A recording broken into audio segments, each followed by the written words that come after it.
Hi guys, welcome back to my channel. So I want to tell you guys my experience traveling to Jamaica after a year.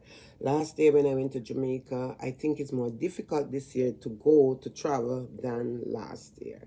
So I traveled this year because of my dad that passed away in May. And I have to go home to arrange things, also say my final goodbye to my father, which we was very close. I'm the first one for my dad. So when I decided that the country opened and I said I want to go home, I have to do all these things. So let's first tell you what I have to do. First, I did vaccinate. I have my 2 doses of vaccination. The second thing, that when I decided I want to go home, I have to do a COVID test here, PCR, I think that's the name, and it cost me 200 and something dollars for that test alone. I got back my test, which is negative. I also have to go online and I have to do this travel authorization for Jamaica. So I'm gonna show you, I'm gonna cover my name and thing, and I'm gonna show you this is the form. So whenever you go into Jamaica and you do this, you have to print it off and take with you or put it on your phone where they can scan the barcode. So after all that, when I was going and I reached at the airport, I have to show my negative COVID test from Canada. I also have to show this authorization to Jamaica. I also have to show them my vaccination paper that I got from my doctor, because I did the last vaccine with my doctor, which is the Ontario Ministry of Health. I also have to show this for me to get home. When I reached Jamaica, now they really didn't ask me for much because I already have all these things that show in Canada, and I guess they was on my file out there. So when I went home, I never go into quarantine because once you're fully vaccinated, you go to Jamaica, the government take off that quarantine. If you're not fully vaccinated, then you have to spend 14 days in quarantine. And before they take it off, if you're fully vaccinated, I think it was 8 days. But when I go out there, they didn't tell me about quarantine or anything. So after my dad buried, I was returning back to Canada. Okay, so returning back to Canada, oh my God, it's like a headache going home. Right now, I'm not telling people not to travel, but for me, right now, I am not going to. It's a lot of stress, it's a lot of pressure, and you have to get everything right. If you don't, then you cannot travel from here to Jamaica, or travel from Jamaica to here. So after I decided that I am returning and the date that I booked my ticket to return, I have to go back and do another COVID test, which cost me 25,000 Jamaican dollar, and you have to do it 72 hours before you fly. So once you do it, you have to do it. They have a lab in Montego Bay. You can also do it at the airport, but you have to do it like 72 hours before you fly. So once you do it, they send that result to your phone once you give them an email. So you don't have to go back and pick it up.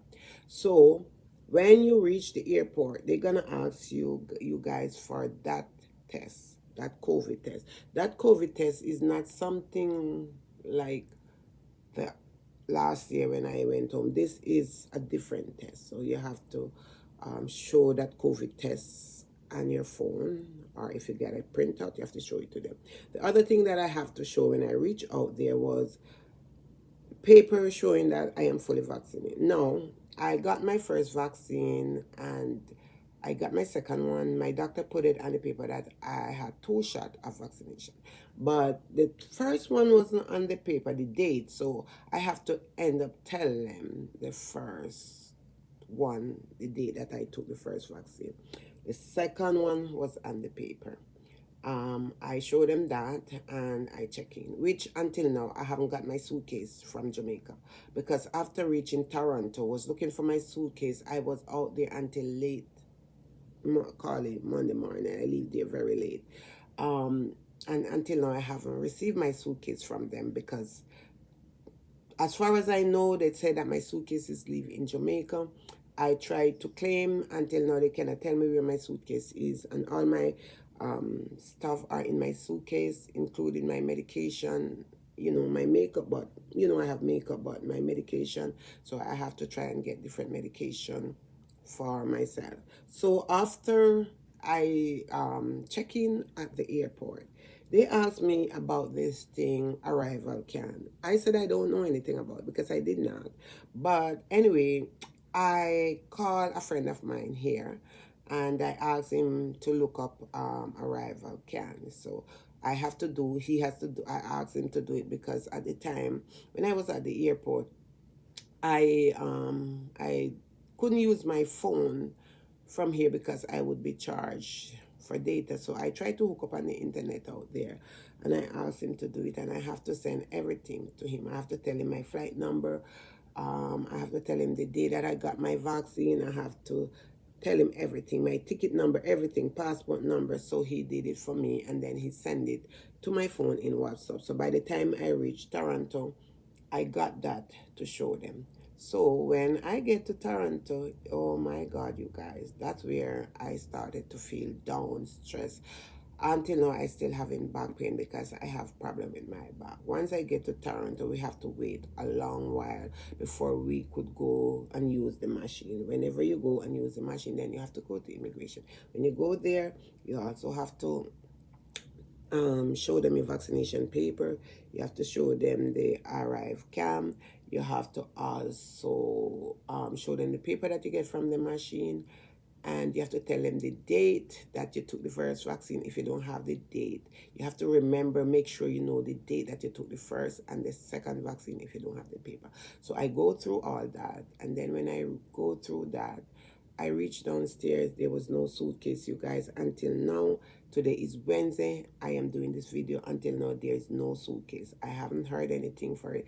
I tried to claim, as far as I know, when I tried the first time, they tell me that it's leave at Montego Bay, which never come on the flight. And I don't understand that. And until now, I still trying to get my suitcase, which I don't get. And I need my medication, so I have to get medication for my doctor. And everything for me wasn't a good, it wasn't good for me because I was so stressed. I was so tired and my back hurt.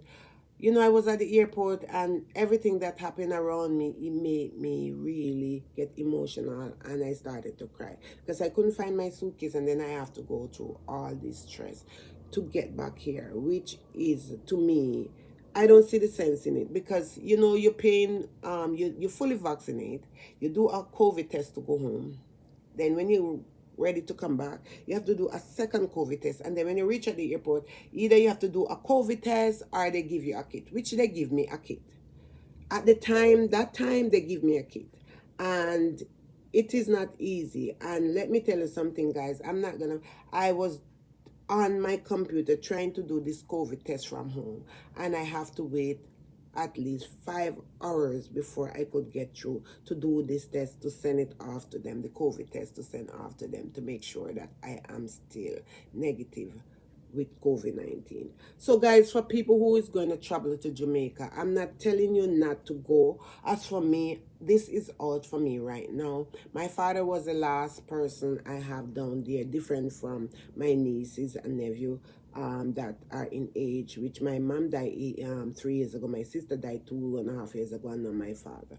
But I'm not saying that people don't travel, but I'm telling you guys, if you decide to travel, whether you're going, I don't know for the state, but if you decide to travel from here to Jamaica, you have to go through all this unless you decide that you really want to do it. But it is a lot of stress, a lot of, here and there, and you have to be careful. It's not good time now to travel because in Canada here they have their own restriction.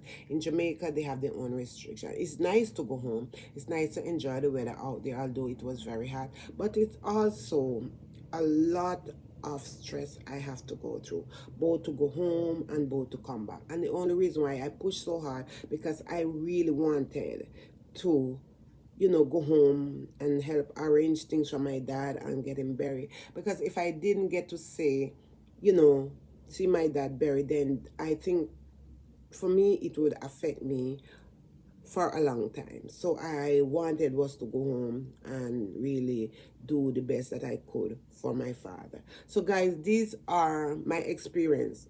For me, the first time I'm traveling and I have such a bad experience, like it wasn't good for me. It was a lot of stress and a lot of heartache. Until now, I still haven't got my suitcase. Right now, I don't know where my suitcase is. I don't know where my stuff is. The only thing that I come home with was my handbag and a hand luggage. But you guys, I just want to explain myself to let you guys know, whoever is planning to travel. I'm not saying don't travel.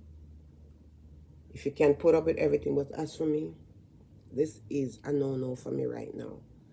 I am still in, like, you know, I don't get over all the things that I have to go through to travel to Jamaica. I am still a bit stressed. I am still a bit, you know, uptight about the whole thing. But what can I do? Is there restriction? And because of I want to go, I abide by it. But I want to say thank you so much, you guys. God bless you, and I will see you in my next upload. Have an amazing day, you guys. Thank you so much for watching. Thank you for my subscriber. Thank you for your comment and your support and your prayer. Thank you so much. I appreciate it. God bless you, and I will see you in my next video. Ciao.